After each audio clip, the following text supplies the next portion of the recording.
Good evening. I'm John Batchelor. Mary Kissel, the Wall Street Journal editorial board and the host of Opinion Journal, rejoins. Mary and I were in California 2 weeks ago. Mary took time off to organize her new energy, and she's here completely excited about the politics that we're going to explore tonight, because this is not a simple story of win-lose.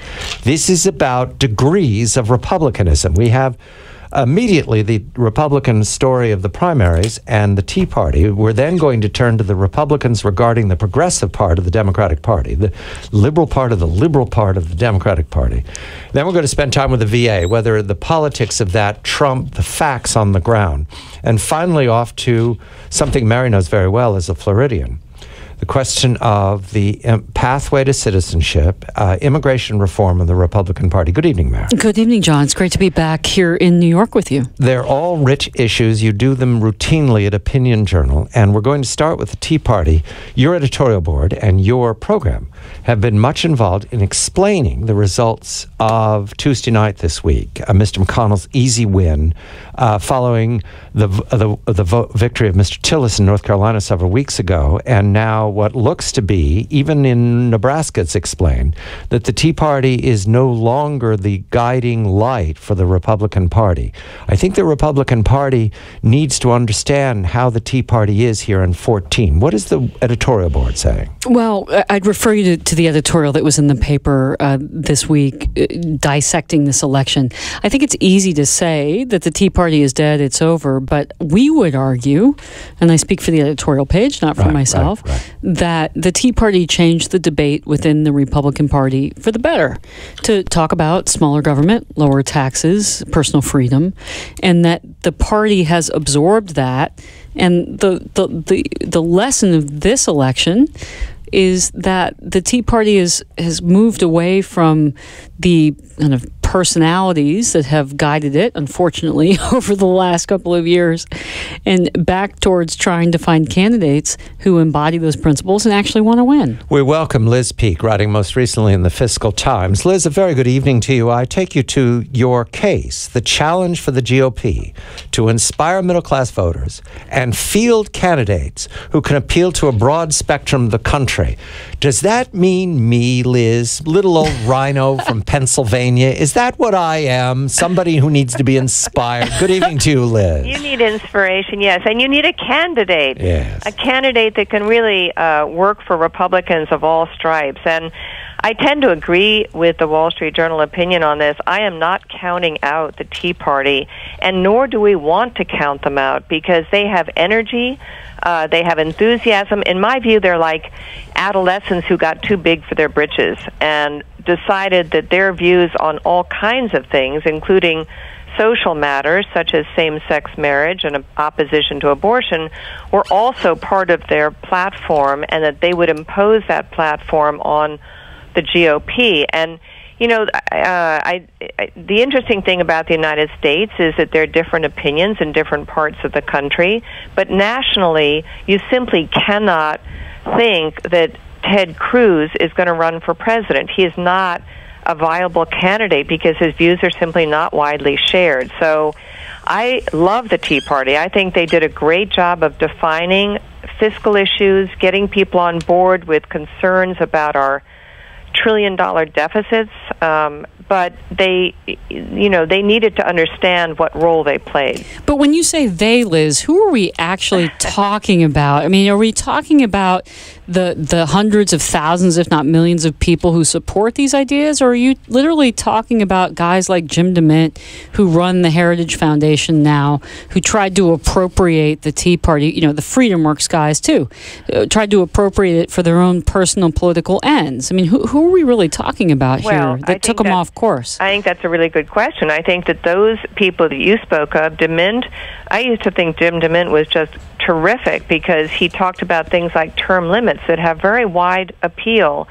But specifically, I would look at Ted Cruz as sort of the standard bearer, if you will, of the Tea Party movement at this point, who really did co-opt it, in my view, for his own personal gain, but also just sort of again, sort of went too far in imposing all kinds of other issues onto this platform. When I talk about they, I mean those political people, you're quite right. In terms of Tea Party activists, I still think they're mainly driven by fiscal concerns, which, by the way, have sort of been tempered by the fact that deficits have been declining. That's going to turn around in very short order. But, right now, the agenda is not as focused. People are not as focused on our balance sheet and our debts. That'll come again. But so perhaps there's been a void there that the social crusaders have moved into. I don't know. I'll push on this, Liz, because I'm from Pennsylvania. You're not. And in Pennsylvania, the Keystone State, that's been dominated by the democracy. Many elections, reaching back into the 50s and 60s. Ronald Reagan won Pennsylvania, but not recently have the Democrats worried about Republicans winning the state. And I grew up in the part of Pennsylvania, eastern Pennsylvania, where Republicanism was understood to be for better government, but at the same time patriotic and extremely consistent with Ike Eisenhower. That's what being a Republican was when I grew up. I don't relate to the statements that I hear from prominent Tea Party politicians. I just can't connect to them. I think it's regionalism. That's what I think it is. That's what I think they're insisting upon. But who do you mean when you say Tea Party politicians? The junior senator from Kentucky. Okay, but I'm sorry, you have to add guys like Marco Rubio, Kelly Ayotte from New Hampshire. These are very serious people. But they're making regional statements that I just don't agree with all the time, or mostly. Regional statements, once upon a time, 150 years ago, you're pushing me, it was called sectionalism. That's how they called it before the Civil War, sectionalist politics. But I think the South, the North, the West. Today, that's what I think we have today. So I want to emphasize this.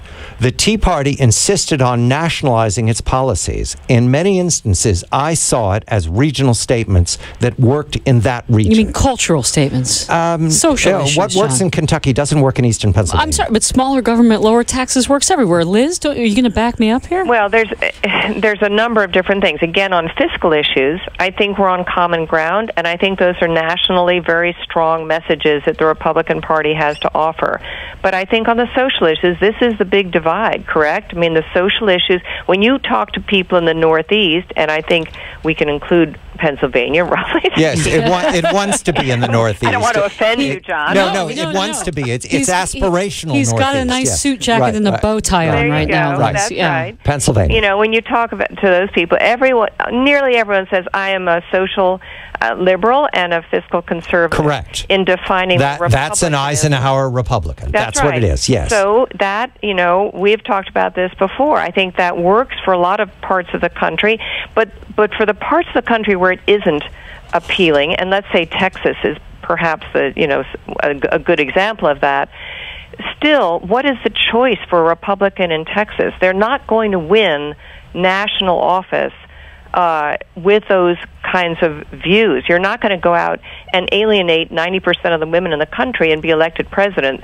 nor are you, a voter in Texas, going to only support candidates who really have that agenda entirely, because there aren't going to be any. They're not going to win. Liz, I think you can win on those views. You just have to be able to explain them.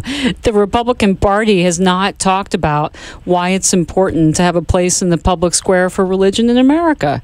They don't engage on those issues. I think that's true. I agree with you, but I don't think you can impose abortion. I don't think you can impose same-sex marriage right now. I think the abortion thing has become actually rather subtle, and that's very stratified. And interestingly, the polling hasn't changed on that in decades, which fascinates me. But there are other things like same-sex marriage where I think the polling's pretty clear. And by the way, immigration. Everybody wants a secure border, but really most of the country wants to find a way for the 11 million people in the country, or whatever the number is, to become legal. They don't have to become citizens, but they have to have legal status, and I totally support that. Liz Peek, writing for the Fiscal Times, we're looking at a transformation underway in the Republican Party, and this is 8 blind men and an elephant, the elephant being the GOP. We all see things differently. That's okay. What we saw in Tuesday night, however, is that it looks like a majority of the blind men agree on this particular elephant at this particular moment. That'll change again. Liz Peek for the Fiscal Times. Mary Kissel, Floridian from the South. She has a point of view. Liz Peek from New York, the Empire State. She has a point of view. Little old Rhino John from Eastern Pennsylvania. I see as Eisenhower did because that's how my grandfather raised me. I'm John Batchelor.